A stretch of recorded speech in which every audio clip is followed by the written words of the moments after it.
விக்ரமாதித்தன் மரத்தில் ஏறிய வேதாளத்தை மீண்டும் தோளில் சுமந்து கொண்டு நடக்கத் தொடங்கினார். வேதாளம் கதை சொல்ல ஆரம்பித்தது. விக்ரமாதித்தா, கேள். ஒரு நாட்டில் குணசீலன் என்ற மன்னன் ஆண்டு வந்தான்.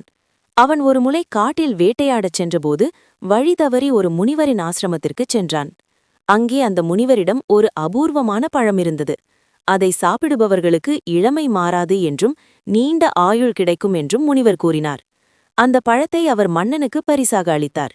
மன்னன் அதை தன் நாட்டிற்கு எடுத்து வந்து தான் மட்டும் சாப்பிடுவதற்கு பதிலாக தன்மீது மிகுந்த அன்பு கொண்ட தன் மனைவியான அரசியிடம் கொடுத்தான்.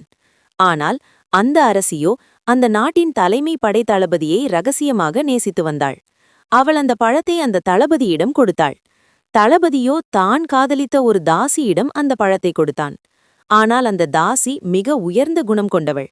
அவள் நினைத்தாள், நான் ஒரு தாசி, நான் நீண்ட காலம் வாழ்ந்து என்ன பயன்?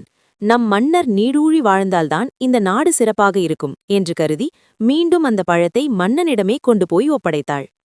பழம் சுழன்று மீண்டும் தன்னிடமே வந்ததைக் கண்டு அதிர்ச்சியடைந்த மன்னன் உண்மையை விசாரித்து அறிந்தான். தன் மனைவியின் துரோகத்தை எண்ணி வருந்தியவன் நாட்டை துறந்து துறவியாக போக முடிவு செய்தான். இப்போது என் கேள்வி இதுதான் மன்னா, இந்த சம்பவத்தில் யார் அதிக குற்றவாளி? மனைவியா, தளபதியா அல்லது அந்த தாசியா? விடை தெரிந்தும் சொல்லாவிட்டால் உன் தலை சிதறிவிடும். சொன்னால் நான் மீண்டும் மரத்திற்கே ஓடிவிடுதேன் என்றது. விக்ரமாதித்தன் நிதானமாக பதிலளித்தான். வேதாளமே, இதில் அதிக குற்றவாளி அந்த மன்னன்தான். ஏனெனில் ஒரு நாட்டின் அரசனாக இருப்பவன் தன் மனைவியின் குணத்தையோ தன் அதிகாரிகளின் போக்கையோ சரியாக கணிக்க தவறிவிட்டான். அவன் தன் குடும்பத்தின் மீதும் அதிகாரத்தின் மீதும் வைத்த கண்மூடித்தனமான நம்பிக்கைதான் இந்த சீரழிவுக்கு காரணம். ஒரு அரசன் எல்லாவற்றையும் தீர விசாரித்து அறியும் விழிப்புணர்வுடன் இருக்க வேண்டும்.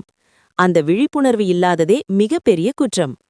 விக்ரமாதித்தன் சரியான தீர்ப்பை சொன்னவுடன் வேதாளம் மின்னல் வேகத்தில் மீண்டும் முருங்கை மரத்திற்கே சென்று ஏறிக்கொண்டது.